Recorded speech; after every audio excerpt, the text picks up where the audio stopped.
문화와 관련된 모든 정보들 풀어보는 문화 이 수다 시간입니다. 오늘은 광화문 또 현충사 등등의 현판과 관련된 얘기 나눠보겠습니다. 오늘 최영일 시사문화평론가 모셨습니다. 안녕하세요. 안녕하세요. 예, 새해 첫 이야기를 현판부터. 네. 무슨 특별한 이유가 있습니까? 의미가 있죠. 현판이라고 하는 것이 예. 그 장소 혹은 그 어떤 역사와 문화가 담겨 있는 공간, 예, 이런 거기에 공간. 타이틀 아니겠습니까? 그렇죠, 타이틀. 보면 우리가 광화문인 걸 다 알지만 예. 저 위에 바로 이제 이마에 해당하는 부분에 광화문 이렇게 예. 써 있지 않습니까? 그렇죠. 그러니까 이제 어찌 보면 이제 문패라고 봐야겠죠. 그렇죠. 그러니까 연초에 한 번씩 우리가 다뤄보면 좋은데 아, 그렇네요. 제가 2012년에 예. 이 광화문 현판 관련 자문위원으로 아, 문화재청 회의에 갔는데 예. 깜짝 놀랐습니다. 왜요? 이 현판 하나에 예. 한 사회의 뭐 정치, 사회, 문화적 모든 이슈가 예. 한글학회, 한문학회, 각종 서치학회, 역사고증학회 난리인데 예. 아 이렇게 합의 도출이 어려운 거구나. 예. 문화재청의 담당자는 머리가 꽤 아프시겠다. 예. 이걸 한번 직접 경험하고 깜짝 놀란 적이 있습니다. 그러니까요. 네. 합의 도출이 어렵다는 것은 뭐 익히 네. 짐작할 수가 있었는데 네네. 왜냐하면 말도 많고 탈도 많았단 말이에요. 그렇죠. 그런데 전반적으로 지금 교체를 한다는 것은 결국 네. 고증에 실패했거나 그렇죠. 제대로 못 만들었기 때문 아닙니까? 네네. 일단 고증에 실패를 했고요. 예. 잘못 만들어서 예. 광화문 현판은 만들지 3년 만에 금이 쩍 갔습니다. 금간 정도가 아니라 막 네네. 너 밖에 흰색 다 떨어져 예. 나가고 왜 그때가 저렇게 된 거예요? 2010년에 문제가 생겼는데 예. 그때만 해도 그 전에 이제 이명박 시장이었고요. 예. 그 이후에 오세훈 시장 시절인데 예. 자 광화문 현판이 문제가 있다. 예. 제대로 고증해서 예. 올바르게 달겠다라고 해서 달았던 건데 예. 그게 3년 만에 금이 쩍 가서 예. 나무를 잘못 말렸다. 그래서 예. 장인이 그런 얘기를 했는데 예. 어쨌든 졸소가 아니냐. 그렇죠. 근데 문제는 이게 재료라든가 만드는 제법 자체가 문제가 있었던 것뿐만 아니라 예. 말씀하신 대로 지금 고증이 틀렸던 거예요. 예. 어떤 왜냐하면 면이 틀렸죠? 1902년을 기준으로 해서 고종 시기에 이건 재건을 했던 게 광화문입니다. 그렇죠. 사실은 그 전에도 여러 차례 소실이 됐었고, 그렇죠. 그리고 지금 광화문도 한 번 또다시 재건된 게 예. 조선 총독부를 헐면서 그렇죠. YS 정부 때 위치를 이동했어요. 그렇죠. 광장이 더 넓어졌습니다. 예. 그런데 지금 달려 있는 광화문 한자로 돼 있는 것 이전에 1968년에 박정희 당시 대통령이 친필로 쓴 한글 광화문이 달려 있었고요. 맞아요. 이게 문제였다. 예. 그리고 지금 이 하얀 바탕의 검은색 한자체는 예. 이 1902년 고종 당시에 걸려있던 현판이라고 우겼으나 예. 거짓인 게 밝혀졌죠. 어떻게 거짓인 겁니까? 1893년에 예. 광화문을 찍은 사진이 스미소니언 박물관에서 발견이 됐는데 예. 바탕이 검은색이고 허허. 글자체가 흰 것으로 추정이 되는데 아, 잠깐만. 지금 네, 이겁니다. 이거네. 예, 이겁니다. 이게 1893년 9월이니까 이게 실제에 가까운 사진이에요. 그런데 딱 보셔도 현판의 바탕색은 검은색입니다. 예. 이게 이제 완전히 블랙이냐, 혹은 예. 코발트냐. 예. 이제 이거 지금 논란이 좀 있어서. 그렇죠. 이게 이제 흑백이니까. 네, 조만간 이것은 이제 저 영상 분석수를 가지고 이 문화재청이 발표하기로 했어요. 예. 그리고 저 글자체 자체도 한자 광화문이 예. 금색으로 쓰여 있었을 가능성이 높다. 높다. 네, 그래서 지금도 이제 여러 가지 후보군 중에 다시 흰 바탕에 검은 글씨체도 있지만 나머지 3개, 4개 후보 중에 3개는 검은 바탕이거나 코발트 바탕이거나 예. 아니면 짙은 나무색을 그대로 아하. 살린 옷 바탕에 예. 금색 글씨체로 하는 것들이 더 다채롭게 준비가 돼 있습니다. 아니 사실은 하얀색 바탕이라고 하는 게 우리 이런 그 네. 건물에서 네. 잘 보기 어려웠잖아요. 거의 쓰지 않습니다. 그렇습니다. 그것은 이제 집안에 걸어놓는 예. 그야말로 우리가 이제 이 화선지에다가 예. 수묵으로 쓴 것은 집안에는 그렇게 액자화해서 하기도 걸지만 해야죠. 예. 병풍에도 그렇게 많이 예. 선비들이 썼습니다만 건물에 거는 현판은 대체로 지금 말씀하신 대로 검은색, 검은색, 예. 붉은 바탕이 있는 경우도 예. 있고요. 예. 혹은 자색 바탕이 있는 경우도 자색이나 있고요. 검은색 많이 예, 쓰죠. 거기에 이제 금칠을 한 글자. 예, 주로 예, 금칠. 혹은 검은색 글자. 검은색 글자. 혹은 흰색 글자. 예, 예. 이렇게 많이 썼습니다.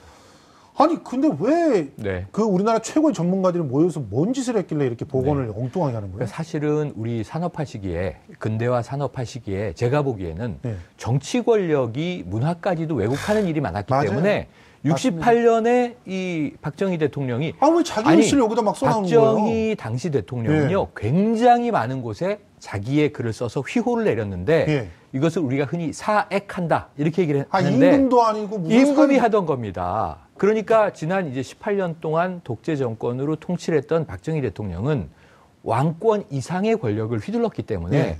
자신의 글씨체를 주요 문화재에 남기는 것을 매우 이제 즐겼고요. 예. 제가 즐겨가는 아주 저 음악 공간 바인데 예. 거기에도 박정희 대통령이 쓴 휘호가 남아 있는데 예. 뭐라고 써 있는지 아십니까? 뭐라고 써 있어요? 저축은 국력 이렇게 써 있습니다. 예. 그래서 술을 마시면서 음악을 들을 때마다 예. 저축해야 되는데. 저 액자가 이 공간에 마땅한 것인가 예. 늘 놀라는데 예. 태극기와 함께 걸려 있는 곳들이 옛날에 아무튼 뭐 왕왕했었죠. 글씨라도 잘 쓰였으면은 말이에요. 네. 좀 그런데 어쨌든 이렇게 사액처럼 내린 사액처럼 네. 했던 그 현판 중에서 지금 현충사 현판이 문제가 되고 있잖아요. 현충사 현판 문제되고 있습니다. 예.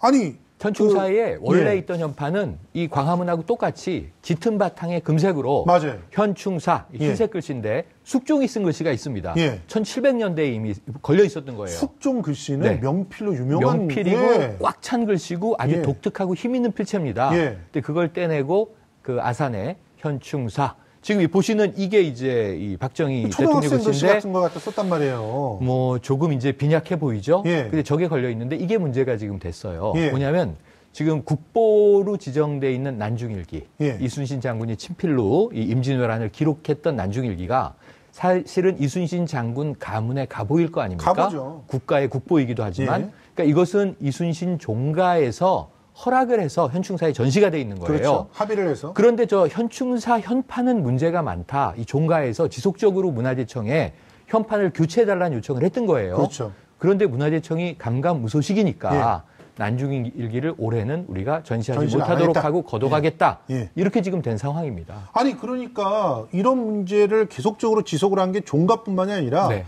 많은 그 사람들이 그 얘기를 했잖아요. 문화재 그러면서 전문가. 심지어는 이 안에 일제의 상징인 금송도 있어요. 네. 소나무가 다 예. 우리 전통 소나무가 아니라 일본 품종을 그걸 갖다가 심었던 보면은 거죠. 네. 이순신 예. 장군께서 얼마나 통탄하시겠어요. 네. 그러니까 친일파들이 거기다 금송 꽂아놓고 자기 글씨 붙여놓고 이러면서 그냥 왜곡한 거다. 예. 그러니까 결과적으로는 이거를 맞습니다. 복원해야 된다. 이런 주장을 하시는 게 종가잖아요. 그러니까 뭐 병자호란이라든가 이 저 오랑캐와의 싸움도 있었지만 예. 부단하게 바다에서 우리가 외와 싸워왔잖아요. 지금의 예. 일본이잖아요. 예. 그러다 보니까 우리가 지금도 오늘도 위안부 관련 뭐 정부 발표가 있었습니다만 예. 반일 감정, 특히 역사적인 감정이 골이 깊잖아요. 예. 이순신 장군은 외 흉탄에 돌아가신 분 아닙니까? 그렇죠. 나라를 지키고 그런데 거기다 외송을 심어놓고 예. 어찌 보면 또 여기서 제기한 역사적인 문제가 자 박정희 대통령이라고 우리가 18년 독재 정권을 나름 산업화는 인정하자. 예. 공과를 따지자라고 하고 있지만 예. 사실은 일제시대의 이름이 뭐였습니까? 예.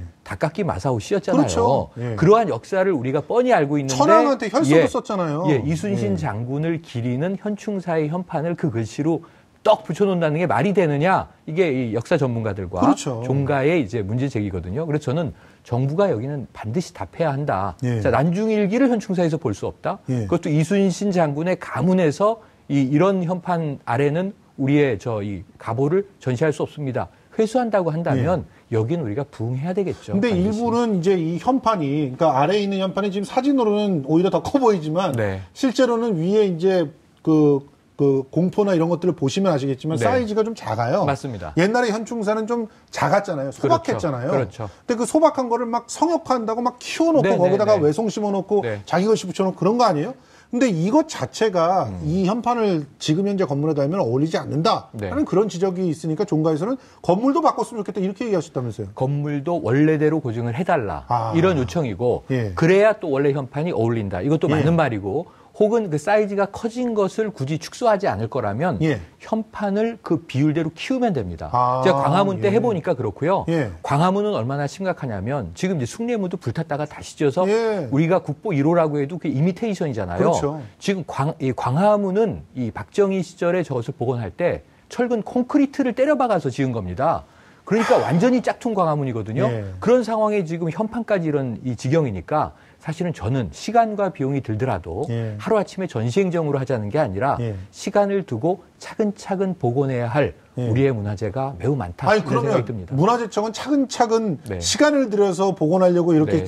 그 시간을 끌고 있는 건가요? 근데 저는 이제 문화재청의 고충을 잠깐 이제 말씀드리면 참여해 보니까 예. 문화재청이 공론화 과정을 거쳐요. 예. 그러니까 전문가들도 모시고 시민각계 단체들도 모시고 주로 공청회를 많이 하는데 예. 거기에 또 여기에 와서 박정희 대통령께서 하사하고 사액한 이 현판을 떼는 것은 나는 용서할 수 없다라고 하는 어르신 부대들이 일부 계세요. 그분들은 그러니까, 뭐 심지어는 박정희 네. 대통령도 임금 아니냐 이런 식으로 얘기를 하시더라고요. 거의 뭐 임금 중에 임금, 예. 제왕 중에 제왕 이렇게 예. 또 인식하는 분들이 계시고요. 민주주의 사회에. 심지어는 지금 이제 나 스스로 사익을 한 푼도 추구한 적이 없다고 했던 박근혜 전 대통령 예. 뇌물이 뻥뻥 수십억 터져나오고 예. 있지 않습니까? 그렇죠. 그러니까 이런 거짓말이 아직도 호도되고 있는 분들이 계시다는 것은 예. 안타까운 대목인데 시간을 가지고 설득해서 예. 바로 잡아야 되겠죠. 아무튼 뭐 문화재청과 관련돼 있는 네. 한국학연구원에도 그런 학자들이 많이 있다는 사실 다시 한번 생각하면서 그렇습니다. 많은 부분에서 쌓여져 있는 적폐들이 좀 개선돼야 되지 않나 네. 그런 생각을 좀 하면서 역사문화 적폐청산이 우선이 돼야 될 것 예, 같습니다. 그렇습니다.